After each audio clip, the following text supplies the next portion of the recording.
Hello, everyone. My name is Clinton Dukes, and welcome to the Trauma to Triumph Summit. I'm grateful and humbled to be able to share some of my personal stories, my strength, some of my testimony here with you today as we move from trauma to triumph. So anyone who knows me, and you'll learn a little more about me as we go on, but anyone who knows me knows I like to use the phrase, stay out of Egypt. And stay out of Egypt is a very important commentary for me because it gives me an opportunity to share my viewpoint without going into a whole slew of issues.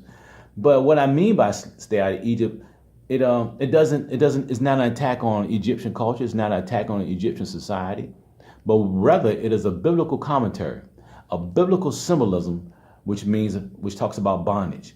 In Exodus chapter 1, it talks about how the Egyptians had enslaved the Israelites and made their lives bitter with hard bondage.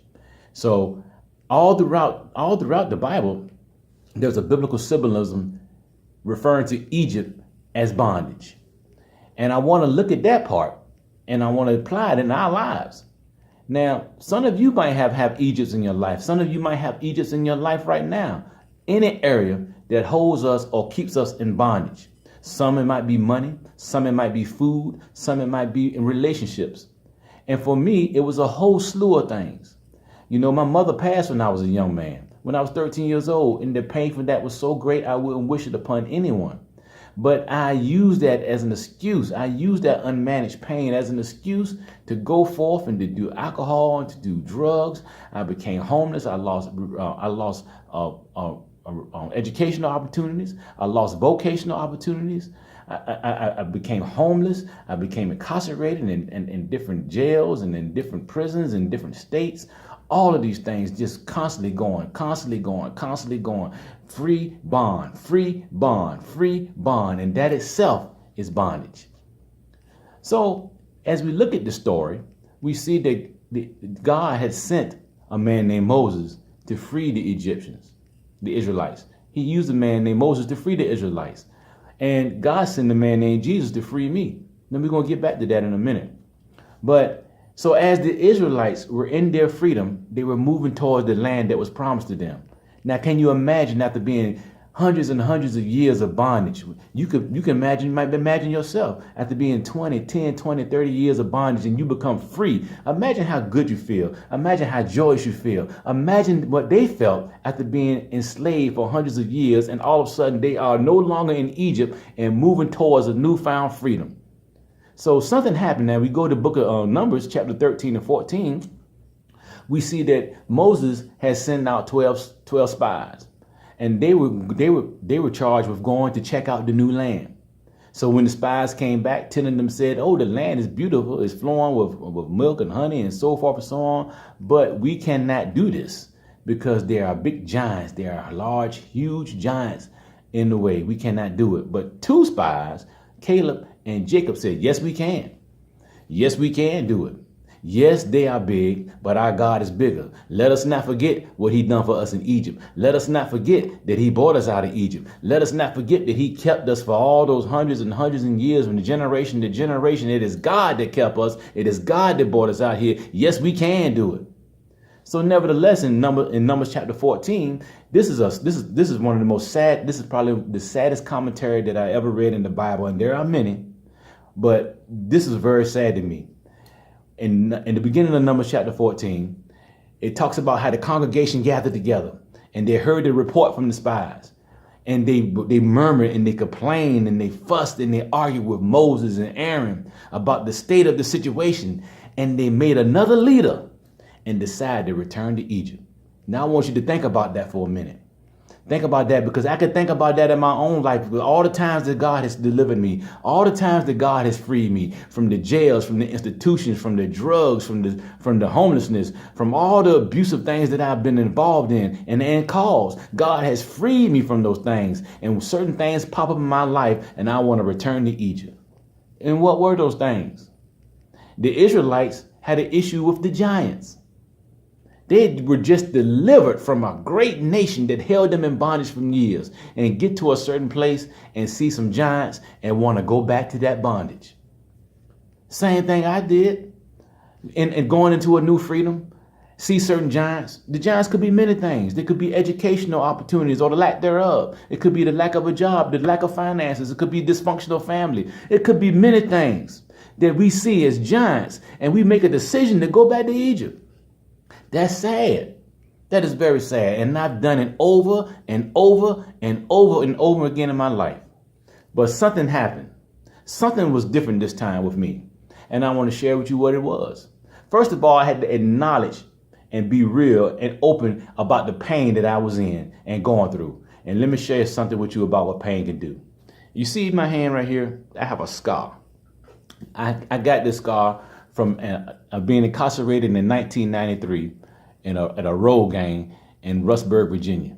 And at the end of the day, we were sharpening our bush axes. And I cut my hand, cut it wide open, and they rushed me to the hospital. But my hand was in great pain. And you know what happened with that pain? That pain, see, my hand, just like you, was created for purpose. My hand was created for purpose. And one of the purposes of my hand is to help the body function in a manner that it was designed to function. But my hand could no longer function in the manner it was purposed to function because of pain. That is the same thing that pain does in our life. Pain unmanaged can cause us not to function in the manner or the purpose in which we were created to function. But something happened. You see, my hand can now function in the manner that it was created to. But something had to happen. Healing. Healing had to take place. But there was a process. There is a process to healing. Sometimes not always comfortable. I had to be open with people. I had to be honest with people. I had to share certain things. I had to apply some principles in my life. And one of the most challenging things that I've ever experienced from the process of healing is confronting the issues of pain, confronting the things that held me in bondage or make me uncomfortable. Now, something happens with that as we're going through the process. Something happens with that many of us don't want to deal with. We started experiencing uncomfortable emotions that we don't want to deal with, and we run back to Egypt. All because it doesn't feel good, all because it doesn't look good or doesn't sound good, and we run back to Egypt and end up repeating the same behavior over and over again. And if we do the same thing, we get the same results. So, you know what helped me get through the process? Because I had to get through it in order to become better so I can learn from it the next time. This is what happened. God showed me something in the book of Philippians. Philippians chapter 4. Verse 6 through 7. You probably heard it a million times, but I hope that I'm going to give it to you in a different manner that you can receive it today. It says, be anxious for nothing, but in everything through prayer and supplication with thanksgiving, let your requests be made known to God. And the peace of God, which surpasseth all understanding, shall keep your heart and mind through Christ Jesus. Now let's read that again. It says, be anxious for nothing. Don't worry about anything. But in everything through prayer and supplication with thanksgiving, let your requests be made known to God. So I believe this is saying, do not worry about anything, but when you go to God about anything, go to him in thankfulness. And the peace of God, which surpasses all understanding, shall keep your heart and mind through Christ Jesus. Now this I just read from the King James Version, and that word keep is an old English term for the word God. As a person would be the keeper of the gate. What the keeper of the gate doing? He is guarding. He is guarding something. Now watch this.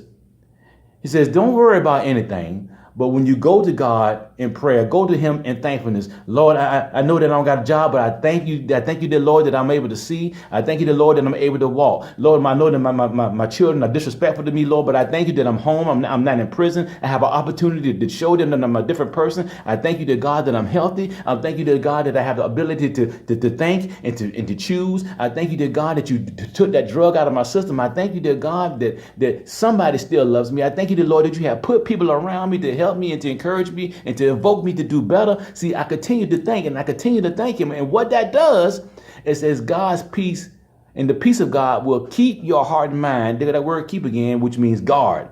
And it says God's peace will guard your mind. You better get that.